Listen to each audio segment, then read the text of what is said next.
Ọjọ́ Ìṣẹ́gun tí í ṣe ọjọ́ Tuesday ọ̀sẹ̀ tí a wà nínú ẹ̀ yìí, ó ní àwọn ọ̀tẹlẹ̀múyẹ́ orílẹ̀-èdè Nàìjíríà ni wọ́n fojú àwọn afurasí bíi 6 fojú wọn ba ilé-ẹjọ́ lórí ẹ̀sùn ìdìtẹ̀gbàjọba lọ́wọ́ Ààrẹ Bọ́lá Ahmed Tinubu èyí tí wọ́n fi kàn wọ́n, tó sì jẹ́ pé ọ̀kan pàtàkì lára àwọn tí wọ́n fẹ̀sùn kàn tó fẹ̀sùn kàn pé òun gan ni ó gbé owó sílẹ̀ láti fi fipá gbàjọba kúrò lọ́wọ́ Ààrẹ Bọ́lá Tinubu, ìyún gómìnà tẹ́lẹ̀ ní ìpínlẹ̀ Bayelsa, ìyún gómìnà Timepre-Silva, ó jẹ́ pé ó ti sá lọ tí wọn ò sì rí òun mú wá sí ilé-ẹjọ́ lọ́jọ́ Ìṣẹ́gun tí í ṣe ọjọ́ Tuesday ọ̀sẹ̀ tí a wà nínú ẹ̀ yìí. Bí ẹ̀yin kò bá gbàgbé, ní ọdún tó kọjá ní àṣírí mà tú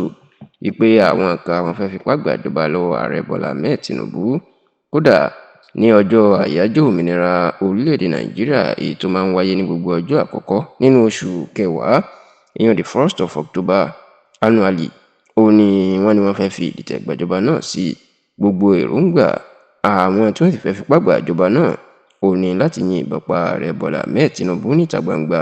Kódà wọ́n ní Ààrẹ Bọ́lá Ahmed Tinubu nìkan kọ́ ni wọ́n fẹ́ yìnbọn pa níta gbangba, wọ́n tún fẹ́ pa igbákejì ẹ̀ náà,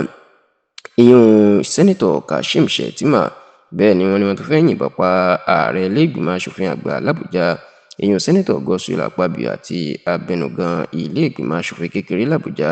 ìyún Honorable Tajudeen Abbas. Ṣá o, lẹ́yìn tí àṣírí àwọn tó fẹ́ fipá gbàjọba náà tú, ni wọ́n jù wọ́n sátìmọ́lé tí wọn ò sì jẹ́ kí wọ́n gba òmìnira láti gbà náà, èyí tó jẹ́ kí àwọn ìyàwó àwọn kan nínú wọn kó máa fẹ̀hónú hàn lórí ọ̀rọ̀ náà pé kí wọ́n jẹ́ káwọn rí àwọn ọkọ àwọn o, àti pé kí wọ́n bá wọn tú wọn sílẹ̀. Ṣá o, lọ́jọ́ Ìṣẹ́gun tí í ṣe ọjọ́ Tuesday ọ̀sẹ̀ tí a wà nínú ẹ̀ yìí, ní ìjọba ṣẹ̀ṣẹ̀ fojú àwọn afurasí bíi 6 fojú wọn ba ilé-ẹjọ́ gíga ti ìlú Àbújá, ìyún Federal High Court, tó sì jẹ́ pé ibẹ̀ ni wọ́n ti bẹ̀rẹ̀ ìgbẹ́jọ́ lórí ẹ̀sùn ìdìtẹ̀gbàjọba tí wọ́n fi kan àwọn èèyàn 6 náà. Lára àwọn tí wọ́n wá sí ilé-ẹjọ́ lọ́jọ́ náà, òun ni ajagun fẹ̀yìntì kan, ìyún ọ̀gágun Mohammed Gana, ajagun fẹ̀yìntì tó jẹ́ sójà orí omi, ìyún Navy, ajagun fẹ̀yìntì Erasmus Victor, àti ọlọ́pàá kan tí orúkọ tiẹ̀ ń jẹ́ Ahmed Ibrahim. Bẹ́ẹ̀ náà tún ni àwọn méjì míì tí wọ́n jẹ́ Zikiri Umaru àti Bukar Goni àti Abdulkadir Sani, àwọn náà wà ní